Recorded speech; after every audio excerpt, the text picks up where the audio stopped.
HRN listeners. As we celebrate our 15th year, we are deepening our commitment to giving voice to the next generation of food systems storytellers, and we need your help. Our internship and fellowship programs help activate new possibilities for underrepresented and underestimated young people through experiential journalism, audio engineering, and production training. Through these unique programs, HRN helps food equity stewards build essential workforce readiness skills that expand their potential and foster economic mobility. Please consider supporting these critical programs. And with a minimum donation, you can be entered to win a dinner for two at an amazing restaurant in one of 8 cities and tickets to a concert at a great venue in one of those cities. We have incredible partners across the country who have donated, as they also share our passion for helping to educate the next generation of food systems storytellers. Check out heritageradionetwork.org/15 to donate and enter to win today. That's heritageradionetwork.org/15 to donate and enter to win today. And make sure you donate before March 31st. Thank you. Today's program has been brought to you by Whole Foods Market, a dynamic leader in the quality food business, a mission-driven company that aims to set the standards of excellence for food retailers. For more information, visit WholeFoodsMarket.com. You're listening to Heritage Radio Network, broadcasting live from Bushwick, Brooklyn. If you like this program, visit heritageradionetwork.org for thousands more.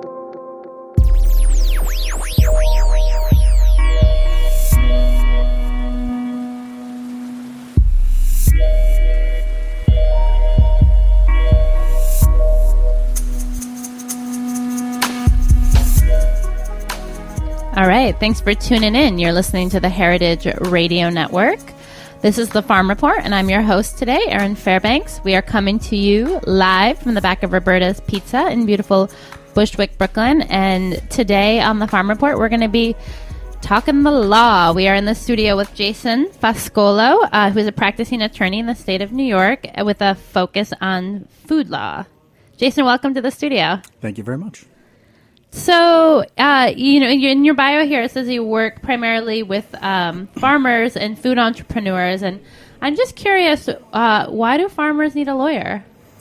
Most people who step into agriculture for the first time don't understand that this is probably one of the most intensely regulated industry we have in the United States and the most comprehensively regulated industry that we have. So for a newcomer, for a new beginning farmer or something like that, or even an established farmer who's had some financial success even, there are a lot of legal loopholes, a lot of legal advantages to being a farmer, and there are a lot of special burdens to being a farmer as well that can't be, those are, and they present legal issues that really can't be tackled by a typical general counsel. Got it. So is there a difference, the farmers or the farms that you work with, do they tend to be of a particular size, or is there like a threshold where someone should be really thinking like, oh man, I want to have an attorney like in my kind of wheelhouse? Does that click in at some point, or is it kind of good practice for someone at any level or even kind of considering entering the field? From the minute a farmer needs to plant, they need to start thinking about some type of access to legal expertise. You can't grow anything without land. If you're going to buy or lease, that's your threshold issue right there. A trained attorney, especially a trained attorney who's intimate with the agricultural industry, can help you at either of those two basic entry-level points that are fundamental to farming. And then how is it different for, small-scale, like food I was again tripping up. Wow, double tripping, triple tripping. I'm just joking. For food entrepreneurs, what is your kind of like entry point for them? How do you mean? Like, I split my practice up into two general areas. There's food producers and there's food processors. So okay. I have a farmer side, and I have some legal tools that I deploy for just them, and I have a whole another set of things that I do for people a person who wants to say package a food or distribute a food or something like that. So on the small scale farm side, okay, this is my favorite example of a lawyer adding value, which I understand is completely counterintuitive. However, bear with me. Depends on if you have any lawyers in your life. Yeah. Let's just say you have a small farm, okay? You're starting out in a small operation, 1 acre, 2 acres, and you're leasing land. Most of the people that are entering agriculture now tend to do something soil enhancing, or they tend to have some type of agricultural practice that is beneficial to the community, to the soil, pick your angle. People who are coming into agriculture tend to pick one of those and go with it and use it as a marketing angle. If you're going to do something like organic agriculture to a piece of leased land, that requires thought, that requires planning, that requires investment in that dirt. And if you're leasing a piece of land from somebody, that's not necessarily value you can get back unless you plan for it in the right way. There's a couple ways to do that. You can get a rebate for some soil enhancing practice from your landlord, perhaps, or you can just merely extend the term of the lease out for a long period of time so that you can actually recoup all that hard work and that transfer of wealth that you put into somebody else's dirt. It's just like putting an extension on somebody's house that you're renting from, and you wouldn't do that without proper planning. It's always a good time to start right at the very beginning, thinking about your value as an agricultural producer and calculating it, getting it on paper. Yeah, no, I mean, you're really touching on some of the critical issues for people who are looking to enter farming. You know, with land access being such a barrier for folks, often end up renting or leasing, and the terms of those leases can have a really significant impact into what type of food you produce and, what value you're going to be able to take away at the end of those terms. So, absolutely. How did you get into this field? What's your background? I'm a suburban kid from Long Island. I can't really grow that much. I'm trying to diagnose an issue with my bay plant right now, which has black spots on the leaves. If you can help me with that, or know anyone out there, tweet us. I really don't have any skill in agriculture, but I do have a passion for it, a genuine, earnest passion for people who grow food.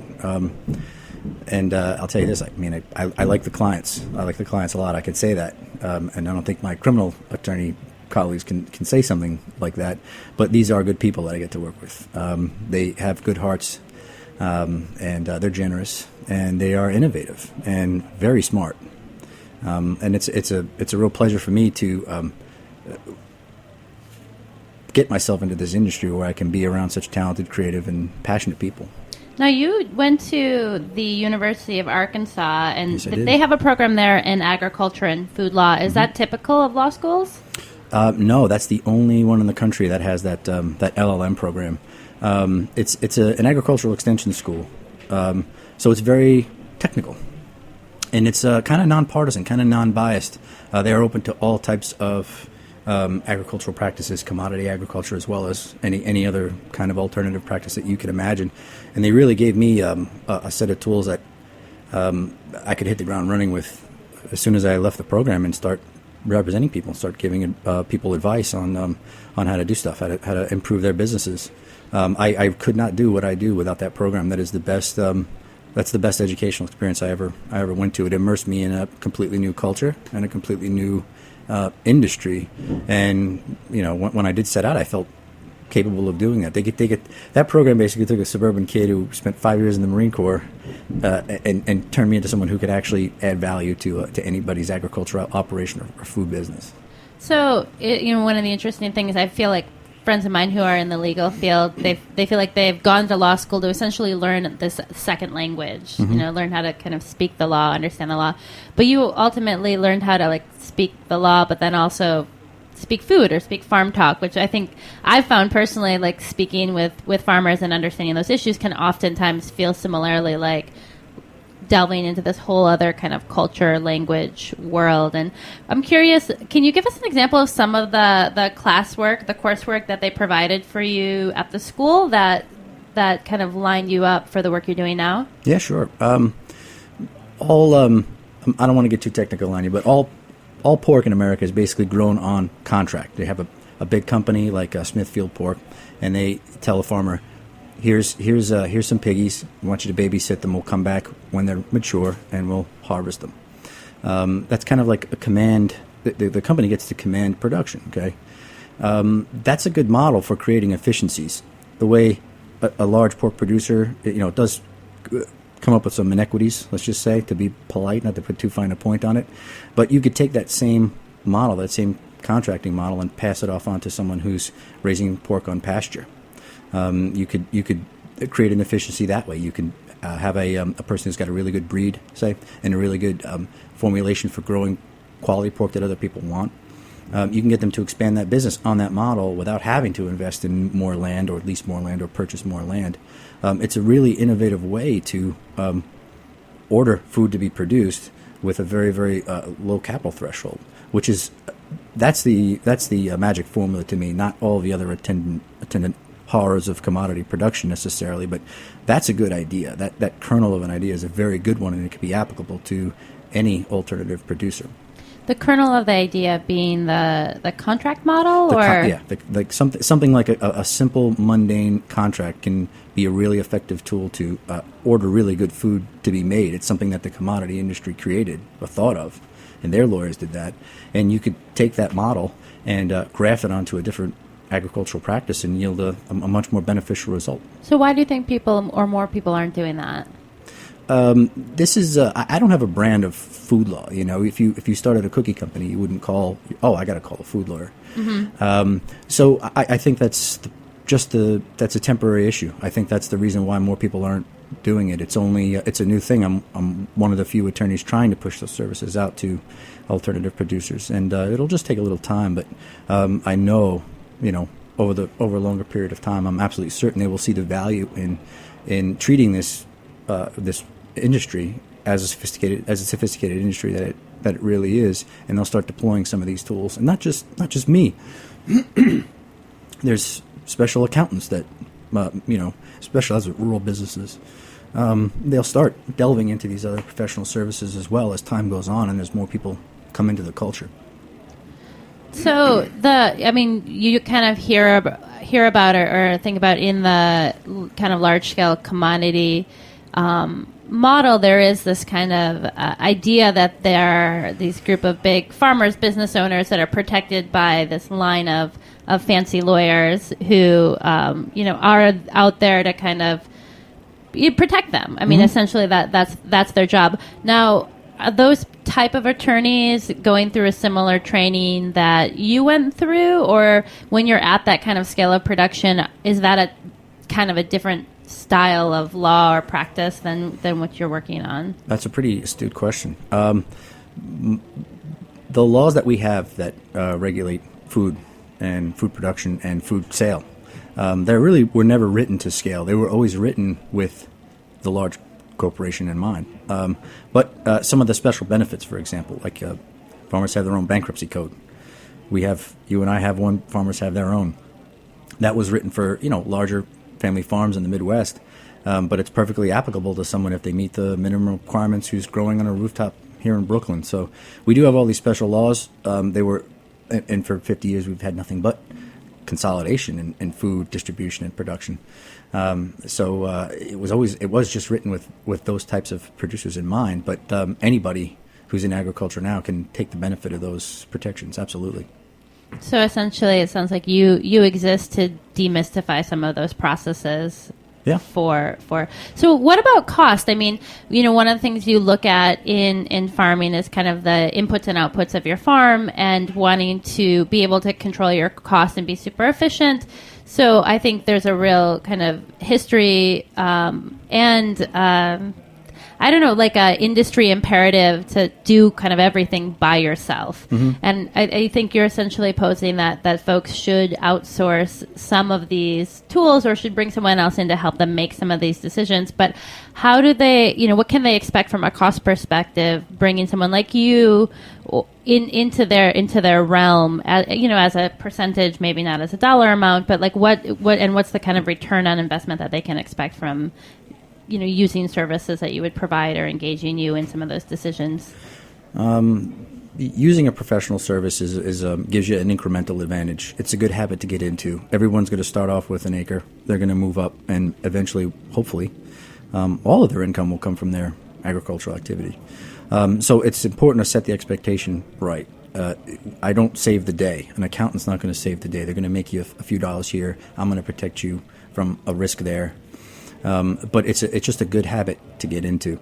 I understand that there are very thin margins in the business that I'm, the practice that I'm trying to build, and I'm very sensitive to that. So I do have a pretty robust pro bono or low bono service that I offer. But that's me. Most of the lawyers aren't that way. But I understand that, I am in this for the long haul. I know these businesses this is the way everyone's going to eat in 30 years. And they're not always going to be small. And they're going to get more ambitious. And having me as a friend and as an advisor and as a counselor to those businesses, I can help them get to that point. Right. So in finding like a sustainable model for you and your business, but also kind of seeing things in the big picture. Absolutely. Awesome. Well, we are going to take just a short break, and when we get back, I'm hoping we can talk into a couple of examples of the type of work that you've done so far and some of the things you're hoping to do in the future. So hang tight. You're listening to the Heritage Radio Network. This is the Farm Report, and we'll be right back.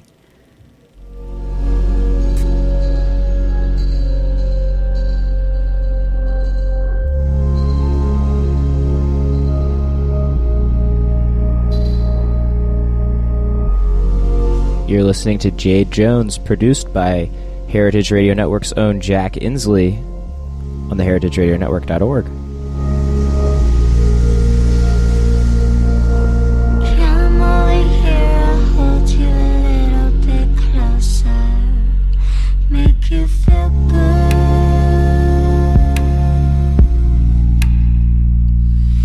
I've been jonesing it.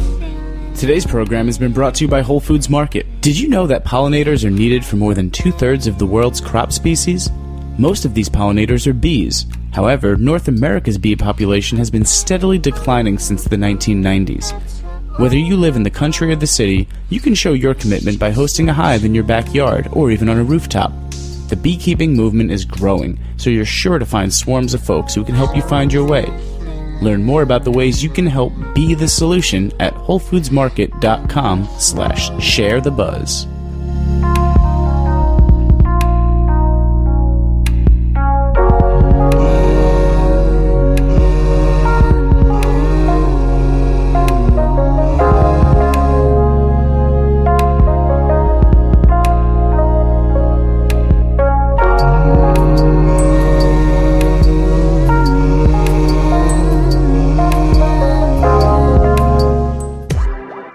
You know HeritageRadioNetwork.org is a member-supported nonprofit organization. If you like what you're listening to, go to our website and click that donate button. Become a member and get special discounts, invites, VIP treatment, t-shirts, and more. Support us in our mission to bring you the freshest food content in the nation. All right, we are back. You're listening to the Heritage Radio Network, and we are in studio with Jason Foscolo, who's a lawyer out in Southampton, New York, and focuses primarily on food and farming. So, Jason, before you pursued the law degree, you were a member of the Marine Corps. Is that right? Yes, I was a judge advocate.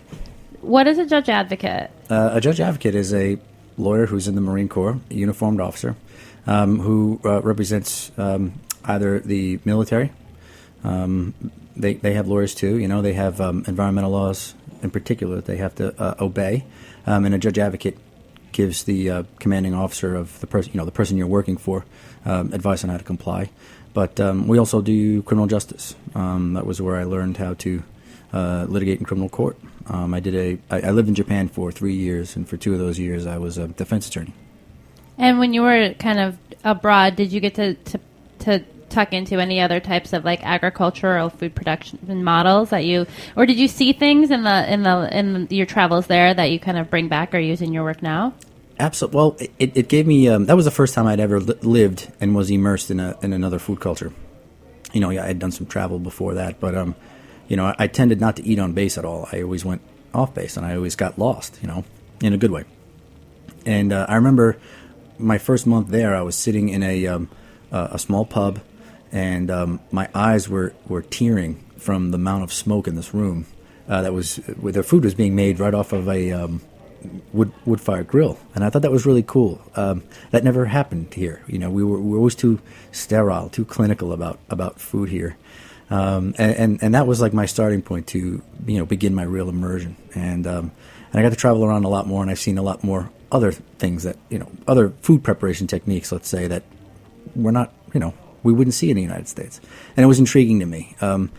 I started to analyze what allowed that guy to burn wood and cook my food over it, and it was the law. That was the real fundamental difference between their culture and ours. And that was the first time I had a realization that the power of the law is very underrated when it comes to building a food system. The law can order different crops to be made, subsidize different crops to be produced. It could regulate how you make it, how you cook it, how you serve it. And I was already a lawyer, so I toyed with the idea of leaving the profession and learning how to cook professionally. But I said, hey, I'm already in. Let me see how I can put my passion for food into the profession I already have. So that's why I went to that LLM program. That's why I started practicing this way. It really was all because I was in Japan. I was immersed there, and I just got to eat some really cool things that I could never eat here. Yeah, I feel like in my experience, especially for some reason, people who work in the legal field, when I talk to them about what I do, and then I turn, I'm like, oh, what do you do? They're like, I'm a lawyer. There's like nobody's ever like, I'm a lawyer and it's awesome. Yeah, I know. I made the mistake a couple weeks ago of telling someone that, someone asked me a question, hey, what is food law? What do you do? And that kind of question, and I said, food law reinvigorated my love for the law. And I said, wait a minute, that's not accurate. I was never invigorated, until I got here, until I started to analyze a body of law and a whole system of law that regulates the things I love to eat, and regulates these good people that are trying to make a living making a cookie, planting beans or something like that. That was what triggered my first love for the law, is helping these people get their products through a very regulated and very intrusively regulated legal system. Well, yeah, no. So you had mentioned that the kind of you do the farming focus, and then the other aspect of your business is processing and production. Mm-hmm. So for folks, there's definitely an explosion here in Brooklyn of small scale producers, but then I think that's really happening across the country. And would you have any kind of like do's and don'ts in broad strokes for folks who are looking to get into the production end of things? Yeah, people have to ask questions. People need to engage. Fundamentally, people need to engage the right kind of professional service, period. But secondly, you have to understand that things are regulated for you that you would not ordinarily expect to be regulated. One of the cornerstones of my practice is food labeling review. Every single aspect on a label, from the font to the type of name you could pick for your product, is regulated by federal law. And people tend to design a label based on aesthetics, and it's not that way. The people at the FDA don't have a sense of aesthetic, let's just say. They want to see compliance. And it would be unexpected for someone who has a really great jam or whatever the product is. Regulation will come at you from unexpected quarters in this business, and you have to, at the very least, be alert to that expectation, be aware of that expectation, and alleviate it either by asking a lot of questions on your own of the right people, or engaging the services of a professional to help you. Yeah, well, I know that a lot of farmers have, especially here in New York, you see at the green markets a real increase in value-added products, either cut and flash dried, or tomato sauces, jams, jellies, pickles, preserves. Is there a difference when a farmer, like a producer, is also becoming a processor? Does that benefit them in any way to have one person kind of wearing both hats, where it's like my farm and my tomato sauce, versus having those be two kind of separate entities? Does that make sense? Yeah, I understand what you're saying. It doesn't really matter so long as you produce safely and you limit your legal liability for whatever activity you're engaging in.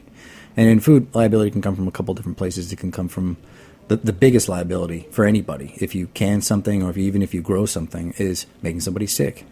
If you do make somebody sick, you are liable for all the consequences of that under U.S. law. So, like the spinach outbreaks that we saw, if they trace that back to contamination in the field, like what type of what are they exposed to from a risk perspective there? That's like a large grower out in California, but they're on the hook for. Yeah, we have a word for it. It actually it's called strict liability. In the food business, you don't get to, if you checked your temperature dial a lot, or if you check the pH of something, or swabbed your lettuce, test batches of lettuce before it went out the door. None of those are valid defenses. If your food made somebody sick, you're going down for it. You're liable for those injuries. Just like the spinach. The spinach is the big one. People eat that raw. It tends to be sprinkled on a lot of stuff. Not so cooked in an omelet here, on a salad bar over there. That's a big one. And if you recall, there was a huge problem in the early 2000s, I think, with a large California grower. Yeah, you have to make everybody whole in a situation like that. That's a huge liability that people don't understand when they come into agriculture. They are, they need to almost be like food scientists about how safe they process their food. I tell them that. I say, if you have extra money, don't come to me. Come, you need to go take some classes. You need to go learn how to harvest this stuff so that it is immaculate.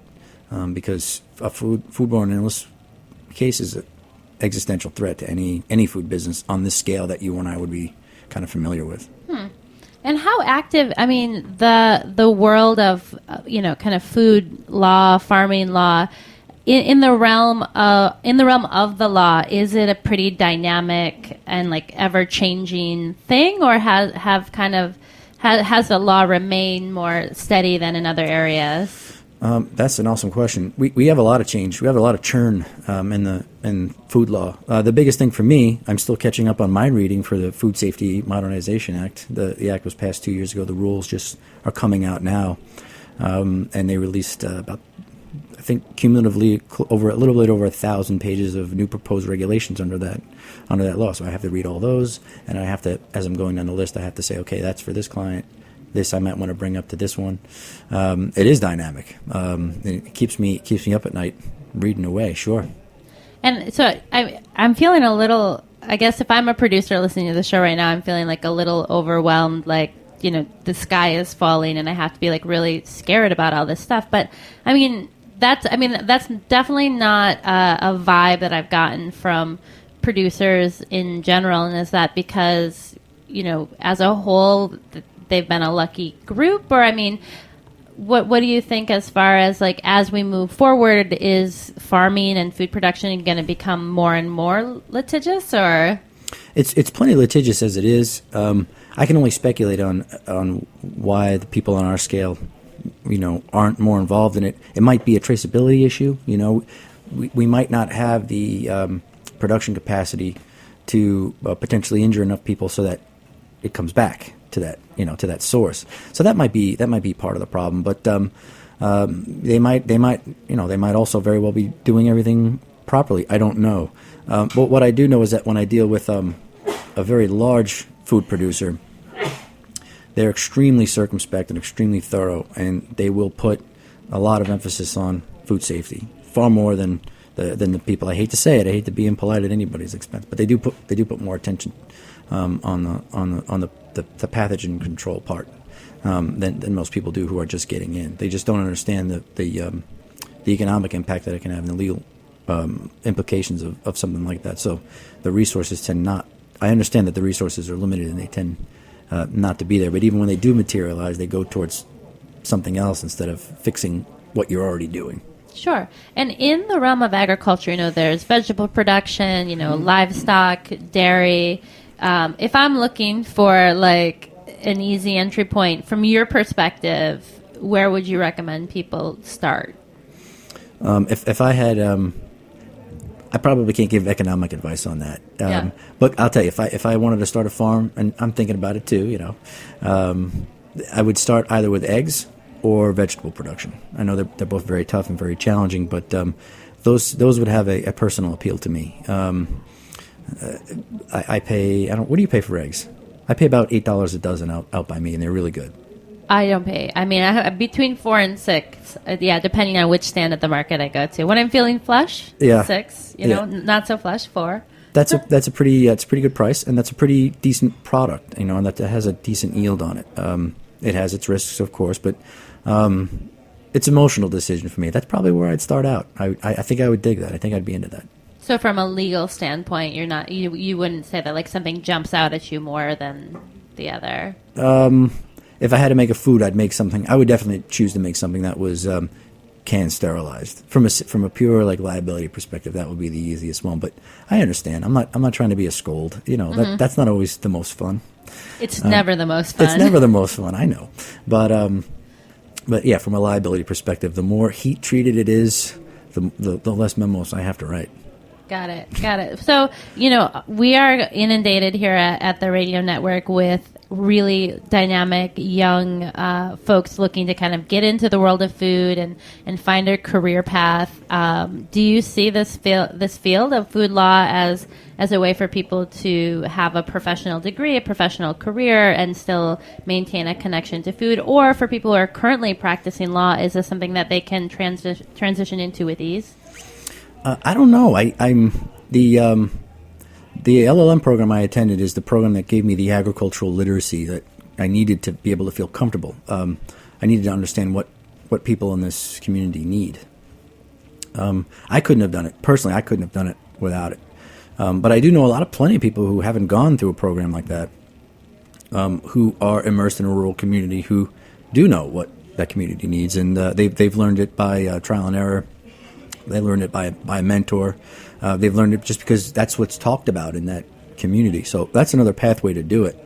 But some way you need to be grounded in all of this. There's a huge body of law out there that applies to food production and food processors. You need some way to get familiarization with that before you can look somebody in the face, sit down with them in your office and say, I know exactly what's troubling you. I know how to fix it. Here, let me show you this. That's tough to do. It is a promising field of law. I'm betting my whole professional future on it. So I know there's value in it. I have absolute faith in the ability of fellow professionals like me to add value to an operation, a farming operation, whatever. But I think I'm taking a long bet on it. I think it's going to take some time for that to kind of sink in. That we don't always just cause trouble. We want to help you. We want to help you make your business. Your business is already good. We want to help you do it just a little bit better. Well, on that note, if folks want to find you or get in touch, what's the best way for them to reach out?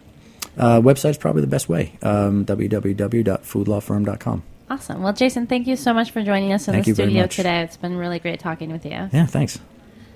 Stay tuned next Thursday for another episode of The Farm Report. In the meantime, this, like all 30 of our live weekly shows, are available for free as a download through iTunes or Stitcher Smart Radio. You can also find everything on our website, www.heritageradionetwork.org.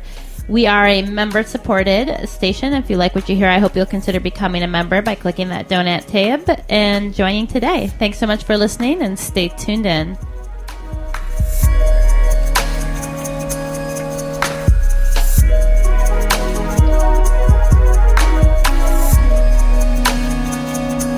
Thanks for listening to this program on heritageradionetwork.org.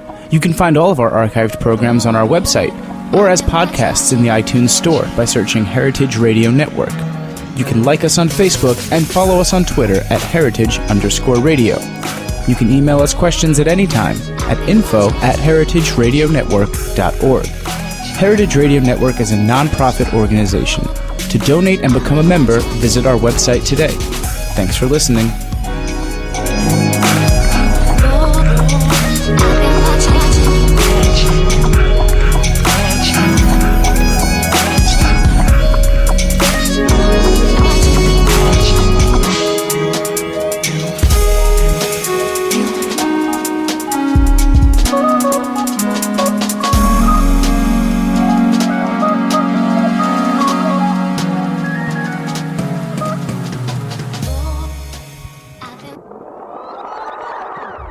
What's hot at the green market? You're about to find out now. It's the Grow NYC Market Update.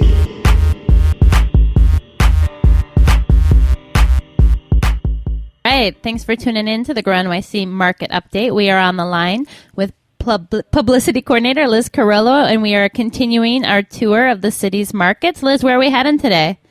Great. Thanks, Erin. Yeah, today we're going to visit bustling downtown Brooklyn. So right at the office steps of our borough president, Marty Markowitz, who, by the way, is a self-proclaimed fresh food lover and regularly shops at Green Markets, is our Brooklyn Borough Hall Green Market. So this season, the Brooklyn Borough Hall Green Market is celebrating its 30th year of being open. So it's a longtime staple in a neighborhood that's been steadily changing for many years.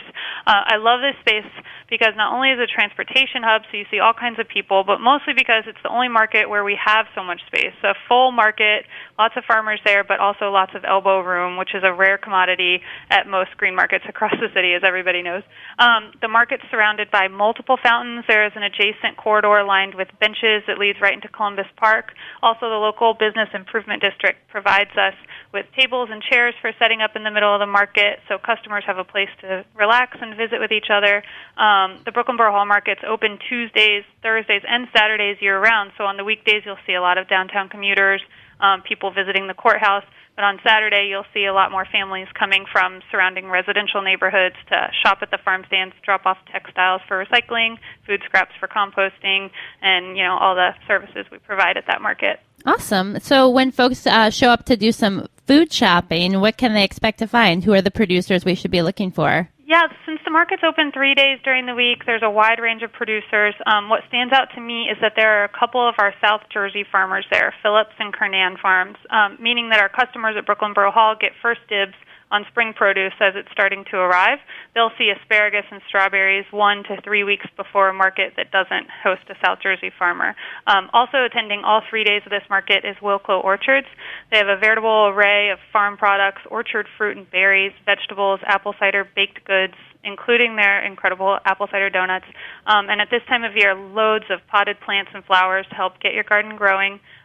Fred Wilclow, the head farmer, has recruited most of his family to work on the farm in Ulster County, including Albert, who a lot of people at Brooklyn Borough Hall know, Fred and Albert. He's his enterprising son. He's now head of their hard cider business and sells it at the market through his company, Bad Seed Cider. So the Wilclow family, especially Fred, is very, very popular in Brooklyn. He says he can barely walk a block of Court Street without running into regular customers who he's known for years who inquire about his business and his family. So that's got to be kind of fun for a farmer that lives upstate. Yeah, no, it's awesome to have that upstate, downstate connection. I also have to throw in a plug for the Bad Seed Cider. There is nothing bad about it. It's so delicious. It is very good. It's in my neighborhood market too. I love it. So when we head over to the Borough Hall area, I mean, after we do shopping, what else would you recommend? Like, what else is going on in that area that we should be checking out? Yeah, it all depends what direction you want to walk in. So you head directly north. You'll walk through Columbus Park, right under the BQE, and into Dumbo. Brooklyn Bridge Park is right there. While you're there, you can grab grub at Superfine, delicious markety restaurant, and Brooklyn Ice Cream Factory right on the water. If you go directly west, you can walk the Brooklyn Promenade and get stunning views downtown Manhattan and the Statue of Liberty. Southeast, you could shop at the Fulton Mall, always a fun and interesting experience, or southwest to one of Green Market staff's favorite specialty food stores, Sahadi's. You can load up on all non-farmers market ingredients, dried fruits, nuts, meats, delicious fancy candies, incredible Middle Eastern prepared foods. So visiting Sahadi is such a treat, a very only in New York experience, and one you can do after visiting the Brooklyn Borough Hall Green Market. Nice. Well, now that I have my Tuesday, Thursday, and Saturday planned, it's a very full week, but you guys have other events or things going on that I should be keeping a little space free for?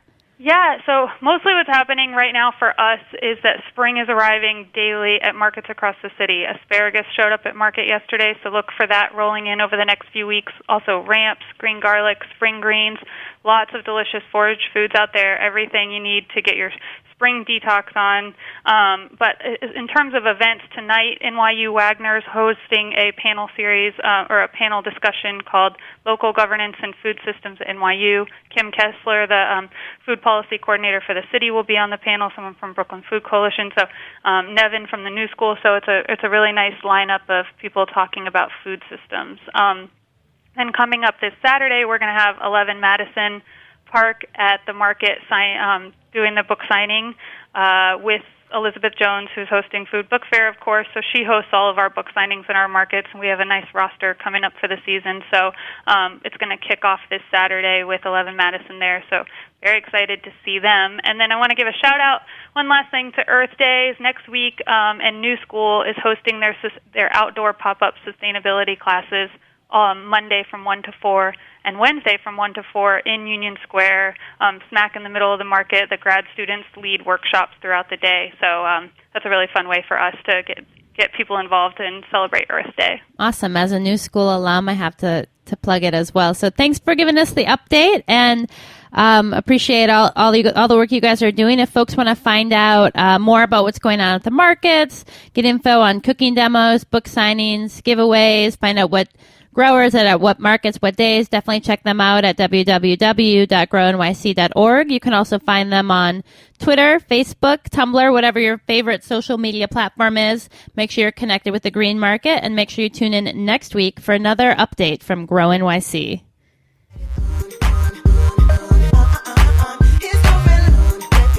Thanks for listening to this program on heritageradionetwork.org. You can find all of our archived programs on our website or as podcasts in the iTunes Store by searching Heritage Radio Network.